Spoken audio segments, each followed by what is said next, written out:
میزبان من شرفانه. Bună dragilor! Bine v-am găsit sau v-am regăsit aici pe canalul meu de YouTube. Dacă este pentru prima dată când mă vedeți, eu sunt Rojin și iubesc tot ceea ce înseamnă parfumuri și parfumerie, având o slăbiciune către latura Middle Eastern. Dacă și voi sunteți în aceeași zonă de interes, v-aș mulțumi dacă ați apăsat butonelul de subscribe, implicit clopoțelul, pentru a primi notificare de fiecare dată când eu postez câte un videoclip nou. Treaba aceasta este total gratuită, nu vă costă absolut nimic să vă abonați, să lăsați un like, un comentariu și, de ce nu, să distribuiți videoclipurile mele persoanelor cu adevărat interesate de acest subiect. Și da, eu acum când filmez am această față deoarece suntem undeva pe la ora 17 și un sfert în aceeași zi de marți în care v-am filmat unboxing-ul Zimaia și da, am rămas singură acasă, zic ok, am prins o fereastră, o portiță, hai să filmăm. Și ce filmăm astăzi? Deoarece au ceva timp de când le am, o să vă inserez la fiecare, nu mai știu dacă au fost toate în același timp, parcă, vedem. Am 3 parfumuri lângă mine, mai precis o colecție și anume Mauge de la Paris Corner. Le am de cam multicel timp, nu v-am făcut recenzia, v-am vorbit despre ele pe aici, pe acolo, fugitiv, dar pentru că au revenit din nou în stocul celor de la Dubai Collection, unde, da, Roș25 va aduce un discount de 10% pentru absolut orice achiziție de pe dubaicollection.ro, dubaicollection.eu și, nu în ultimul rând, arabianscent.net. Am zis ok, acum lumea are ocazia să își comande o mostră sau un decant deoarece au revenit în stoc. Hai să vorbim despre ele. Și primul despre care vom vorbi, și da, este și primul din care trebuie să mai comand o sticlă. Vorbim aici despre Mauge Paltini, care vine în această prezentare. Așa arată cutia. Este inspirat din Kilian Apple Brandy on the Rocks. Așa arată sticluța. Și da, trebuia și ea să fie cu fața, ca de obicei, dar nu mai contează. Acesta este motivul pentru care eu v-am spus că mai am nevoie de o sticlă. Mai am aici un sfert. Un sfert deoarece în vară l-am purtat la un moment dat obsesiv. Pur și simplu, nu știu, îl turnam pe mine. Nu este sufocant pe timpul verii. Bine, nu l-am purtat chiar pe 40 de grade, mai precis în seriile de vară, dar l-am purtat. A întins mâna și soțul meu către el. Veți avea notele inserate pe ecran. Eu mi-am adus alături pentru că, disclaimer, eu de fiecare dată când știu că urmează să fac recenzia unui parfum, am o agenduță specială în care îmi notez absolut fiecare fază pe care o resimt eu, da? Cum se deschide, cum se dezvoltă, care este dry down-ul, performanțele și așa mai departe. Am și caietelul alături de mine. Îmi cer scuze dacă sunt de fapt față de obosită, oricum am, deoarece nu mi-am refăcut zona de sub ochi și mi se văd cearcănele, dar atomizorul este foarte fain, presurizat, n-ai ce să ceri. Și mirosul este divin.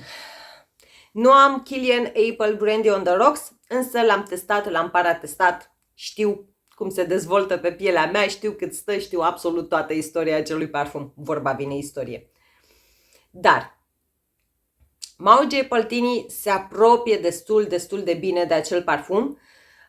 Deschiderea acestuia de la Paris Corner este o idee mai fresh față de varianta Kilian, iar partea buzii a acestui parfum, în speță combinația de rom și coniac, este o idee, cel puțin în percepția mea, o idee mai domolită față de parfumul casei Kilian.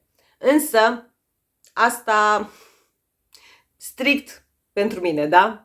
În baza preferințelor mele. Nu mă deranjează absolut deloc faptul că acordul acesta buzii este mai domolit în Mauge Paltini, deoarece mie îmi plac parfumurile buzii, însă o anume limită, dacă doriți, în privința acelui acord. Deschiderea acestui parfum este extrem, extrem de faină. Eu una o ador, deoarece se resimte foarte bine un duo de bergamotă și cardamom, însă pentru mine, pentru percepția mea, acordul de cardamom domină bergamota. Da? E genul acela de deschidere mai mult spicy fresh decât fresh spicy, dacă are sens.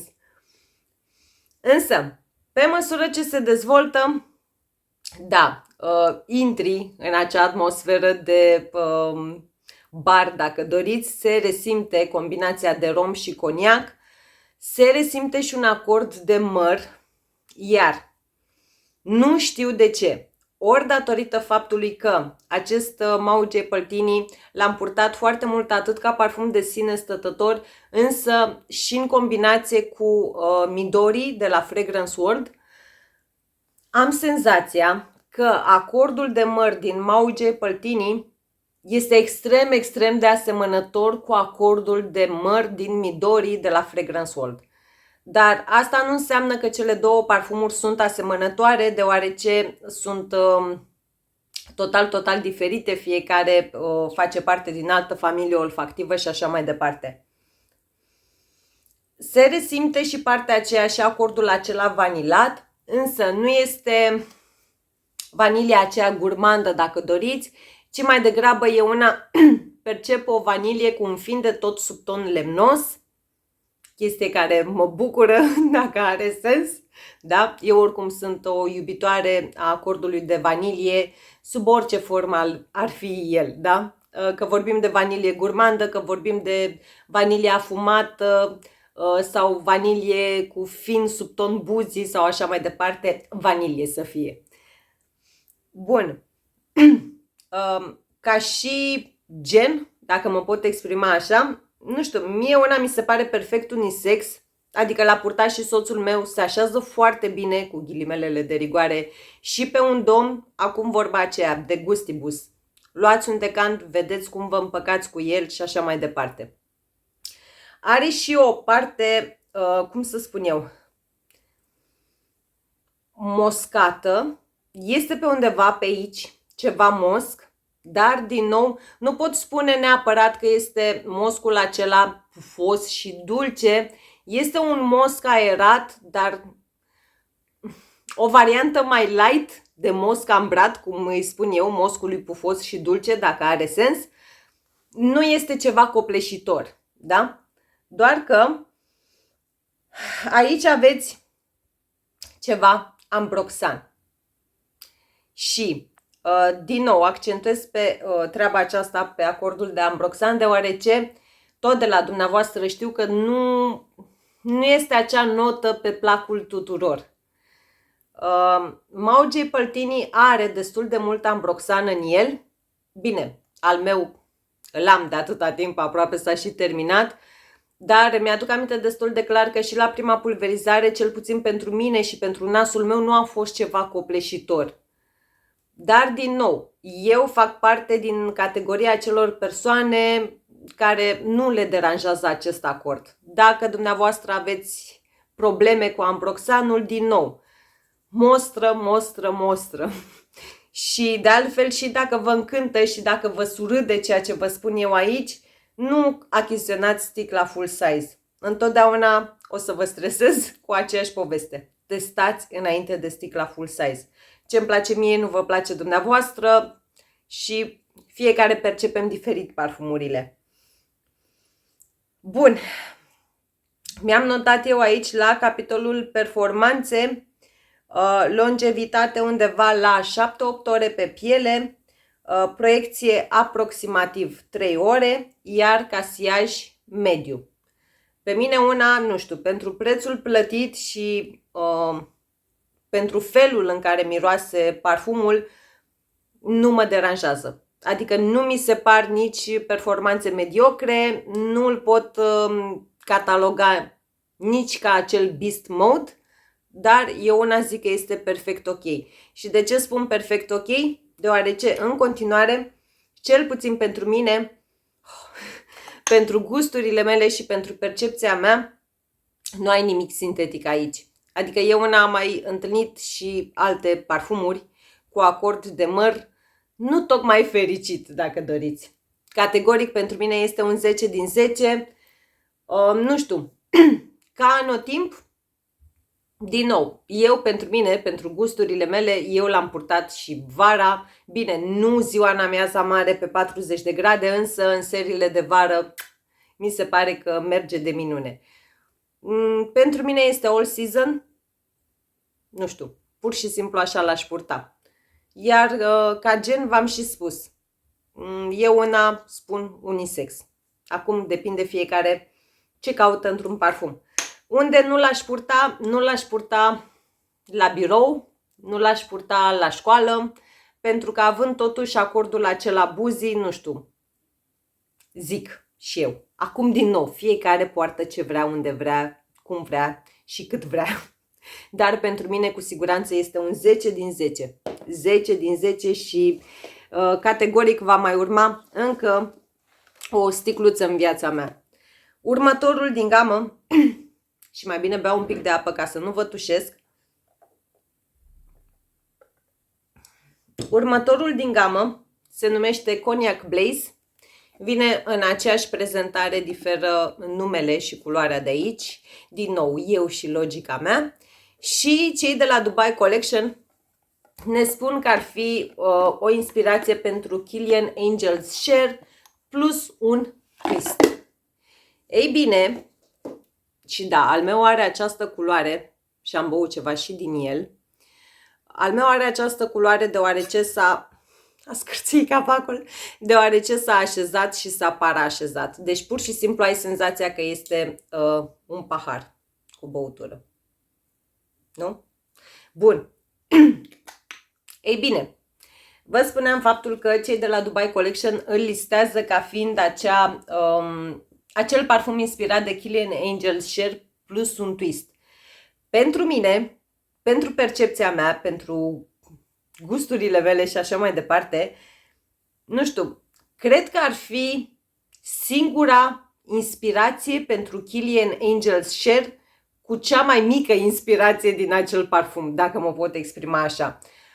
Mauj Cognac Blaze de la Paris Corner pentru mine este doar 10% ADN-ul lui Kilian Angels Share cu 90%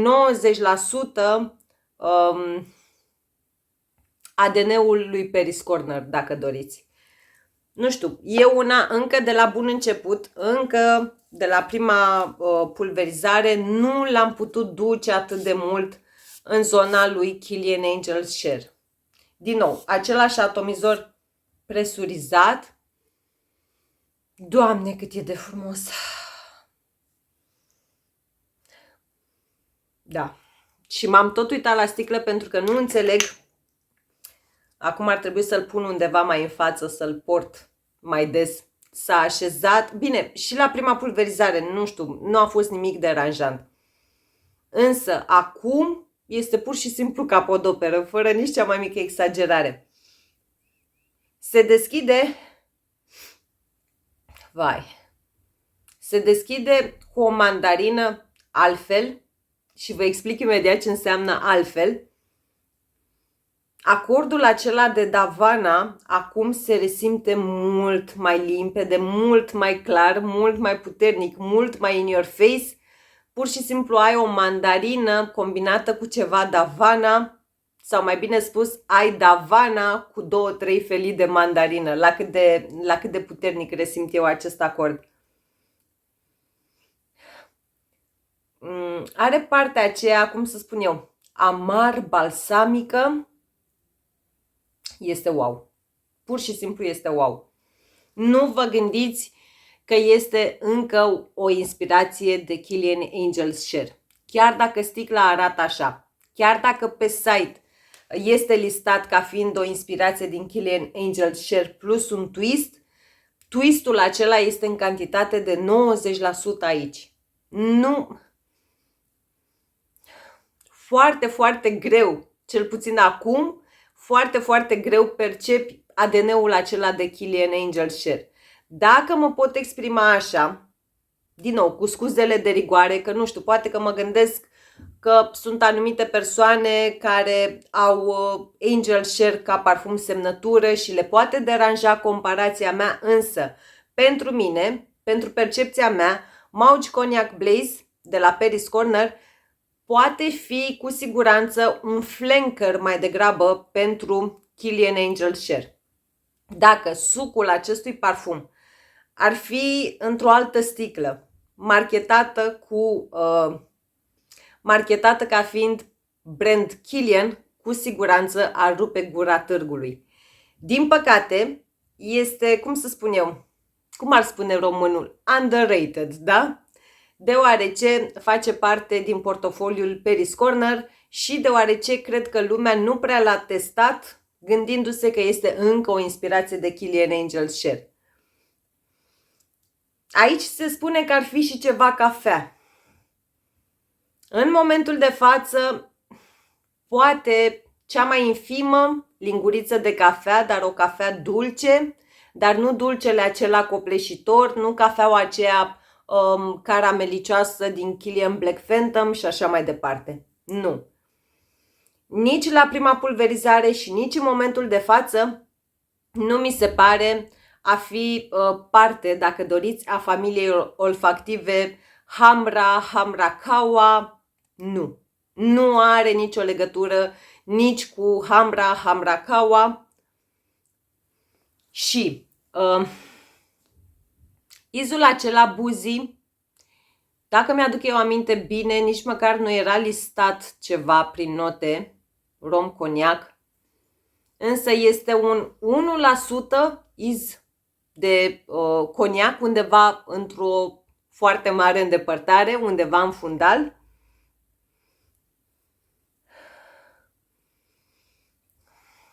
Ai aici acordul acela, cum îmi place mie să spun, Mystic Spicy. Și când spun Mystic Spicy, mă gândesc la ceva smirnă, dar totodată condimentată. Știu că sună dubioșel, însă eu pur și simplu așa resimt aici. Dar din nou, nu vă gândiți că este nu știu ce iz bisericos sau așa mai departe. Nu. Este smirna aceea, vorba aceea pusă fix cât trebuie, fix acolo unde trebuie. Da?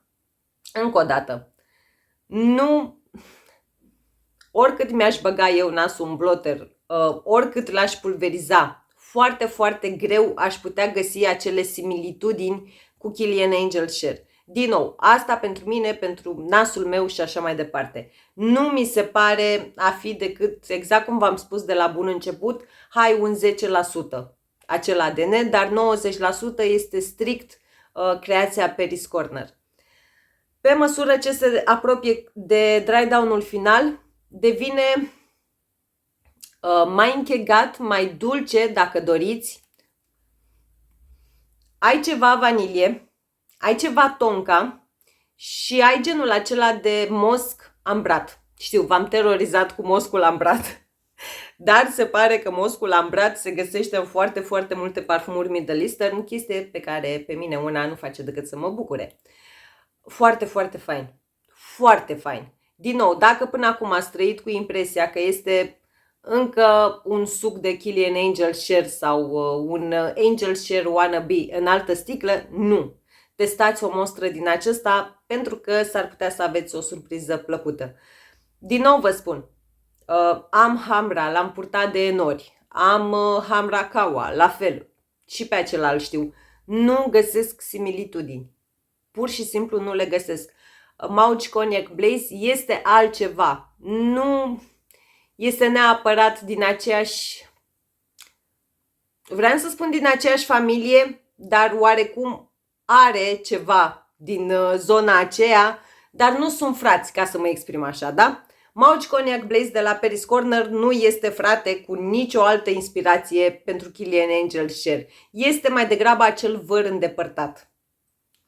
Foarte, foarte fain, iar la longevitate mi-am notat eu aici că se resimte și după duș, nu proiectează, dar se resimte la nivelul pielii, proiecție undeva la 4-5 ore, iar acesta este singurul din gamă cu siaj mare, da? La modul că umple cu lejeritate o încăpere. pe când frățiorii săi Mauge Cognac, nu, Mauge Păltini și Mauge Moscov Mule sunt la partea de siaj mediu. Și pentru că am spus Mauge Moscov Mule, a venit și rândul rusului. Da, eu așa alint parfumul acesta, nu sunt... Nu am eu cine știe ce apucături politice sau alte chestii de genul, da, să nu ne înțelegem greșit. Și acesta se inspiră din Kilian Blue Moon Ginger Dash. Sper că de data asta nu i-am nenorocit numele. Și dacă ceilalți doi frățiori ai săi vin în sticluțele acestea strălucitoare, cristaline, rusul vine într-o sticlă brumată, cum îmi place mie să spun. Da? Pentru că na, e rusul și trebuie să aibă ceva aparte. Și da, arată foarte, foarte fain toate. Da, trebuie să mai comand o sticlă din Mauge Păltini cât mai e în stoc. Bun, acesta este rusul, atât am băut din el și a trebuit să-l ascund de soțul meu. Da, și acesta face parte din categoria parfumurilor ascunse. Glumesc, îl mai dau și lui din când în când, dar nu foarte mult. Bun, același atomizor mega, mega fain. Și l-am purtat și zilele trecute. Mi-am vânturat puțin și prin ochi, dar nu mai contează. Da. Acesta este un freshie. Nu știu la câtă vodcă, cu ghilimelele de rigoare, vă așteptați dumneavoastră să fie în acest parfum. Pentru mine este doar o cantitate foarte, foarte mică. Eu când pulverizez acest parfum din start, resimt izul acela citric, deschiderea aceea fresh, citrică, fiind de tot, nu știu, nu știu ce am, de fapt știu ce am, oboseala, dar am zis hai să filmez. Ai ceva lime, da? Ai ceva ușor aldehidic, dar nu știu, aldehidic e prea mult spus, deoarece eu una personal, de exemplu, nu prea sunt eu mare iubitoare de parfumuri aldehidice. Însă, Mauge Moscov Mule are aerul acela rece, dacă doriți, da? Este ca și cum ai câteva cuburi de gheață. Mai precis, să vă zugrăvesc întreaga imagine. Te-ai trezit dimineața, ți-ai făcut un duș, ai folosit ca gel de duș cel mai blue din întreaga colecție pe care o ai în baie, iar apoi ai mers la bucătărie, ai luat un pahar imens cu Sprite, ai pus câteva cuburi de gheață în el, câteva frunze de mentă și da, nu sună tocmai ortodox, dar în acel pahar mare cu Sprite, servit dimineața după duș, pui și câteva picături de vodcă. Da? Cam așa miroase.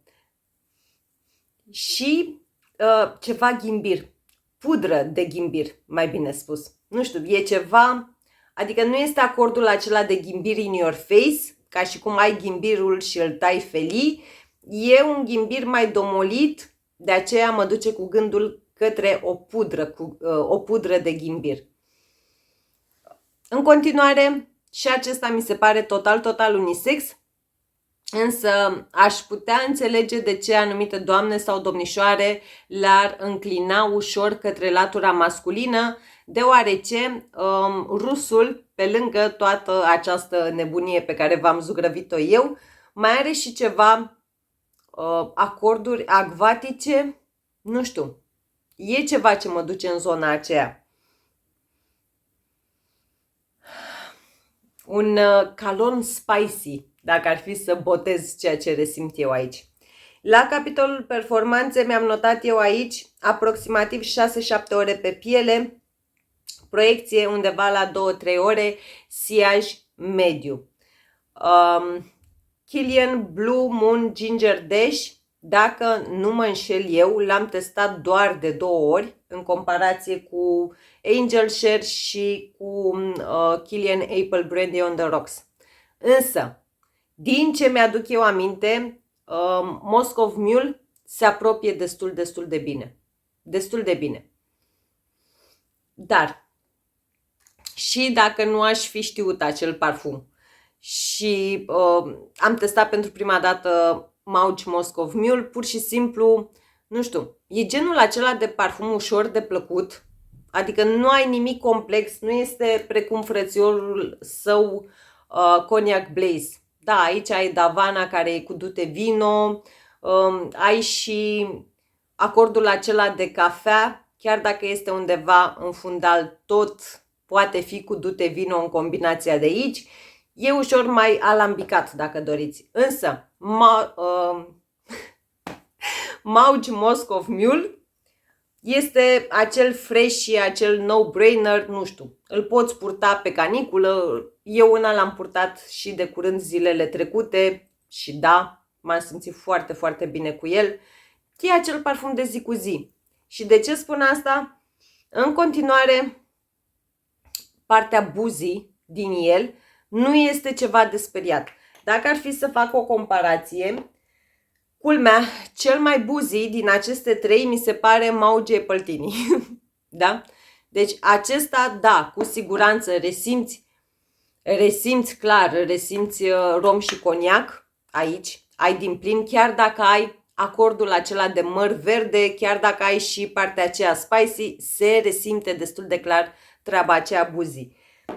Mauch Cognac Blaze, din nou, e ceva foarte, foarte fin buzii, exact precum rusul, da? Deci, acestea două sunt cele mai fin buzii din cele trei. Și dacă ar fi totuși și din acestea două să aleg unul care este cel mai slab buzii, rusul este. Nu știu, eu nu resimt izul acela de vodka atât de in your face. Nu-l resimt. Pur și simplu, nu-l resimt. Foarte, foarte fain. Ca și versatilitate, dacă doriți, din nou, acesta mi se pare cel mai versatil. Îl poți purta la birou, la școală, oriunde. Nu dai greș cu el. Nu e ceva complicat, nu e ceva să-ți dea lumea peste cap sau să deranjeze pe cei din jur sau să fie prea mult sau așa mai departe.